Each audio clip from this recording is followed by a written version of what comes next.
We want to dig into a couple of the first-round matches, and we're going to touch on a couple here involving players that, for lack of a better term, have had a bit of a rough summer. And on the women's side, we want to start with Emma Navarro. Of course, she made the semifinals here last year, got up to 8 in the world in the wake of that. But Lindsay, just 1-5 in her last 6 matches. Why do you think Emma's been struggling? It has definitely been a struggle for Emma, and it's always the toughest year is that sophomore year, and that doesn't have to be the second year you're on tour, but it's that year where you're defending major points. And for whatever reason, Emma just hasn't shown that consistency that we saw in 2024. She had never won a match going into last year's U.S. Open here, made it all the way through to the semifinals. She has the ability to win matches more so than anyone else when she isn't playing well. That hasn't been the case this summer. And I wonder just if the grind of the tour sometimes is a lot for players in that next full year of when they're defending points.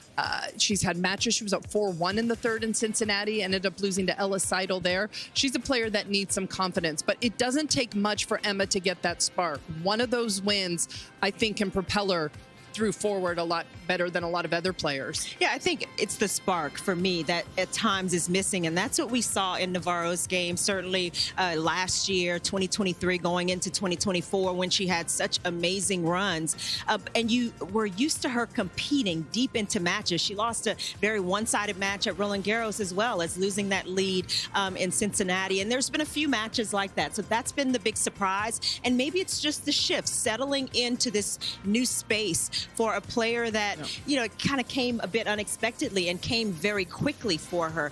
And I think that part is normal. She's got a lot of points to defend here as well. So how does she approach these matches? Can she relax? Can she immerse herself in the competition the way she has done when she's been playing her best? That's the key. And that's kind of hard to get when you lose a little bit of it. Emma plays China's Wang Yafan in the first round. We'll have that one for you tomorrow. On the men's side, it has been a struggle this summer for Daniil Medvedev, the former world #1 and the champion from here a couple of years ago. Jim, he calls himself a hard court specialist, but he's won just 3 matches this summer in 3 tournaments played. What's going on? Well, and more surprisingly is the players that he's lost to. Only one of those losses makes sense. He lost to Alexei Poprin, who was a defending champion in the Canadian Open, but losing to Corentin Moutet and Adam Walton. Those are normally players that he's able to figure out on the hard courts with his immense defensive skills, his ability to return serves so well.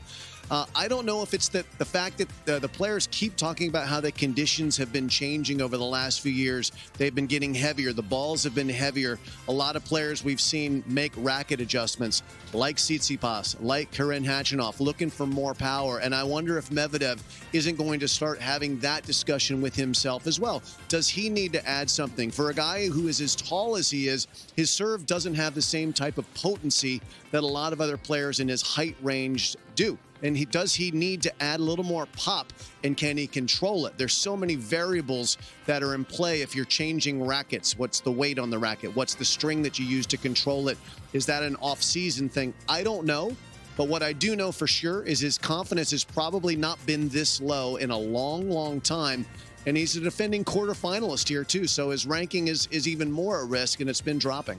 Yeah, it's funny to watch a player who's had so much success. When we talk about him being a champion here, he's been to the final 3 times, won one of them, but a runner-up on 2 different occasions. So it's also a player that embraces the craziness of New York. It's a very difficult major. 9 months into the year, a lot of players are fatigued here, and he's one of the few that has managed to show up here time and time again, ready to play, ready to finish late, ready for the crowds. It'll be interesting to see mentally if he has that fight this year, because when you're low on confidence, that is really tough to manufacture. But he has been one of the best hardcore players the last 4 or 5 years. Does he need the spark as well, like Emma? But he plays the Frenchman Benjamin Bonzi in the first round. Jim, this is a guy who's beaten him in the only 2 times they've ever played at tour level. And Bonzi just made the 4th round of Cincinnati, so he comes in with confidence. So that is you would shape that as a really great challenge if you're on Team Medvedev. If you get past a guy that you've struggled with at a place where you've always played well. So that's the way that I think the coaching team has to really present this to Daniil, and he's got to buy into it and go out there and put his grind cap on. He's good enough to do it. Bonzi just beat Medvedev at Wimbledon a couple of months ago.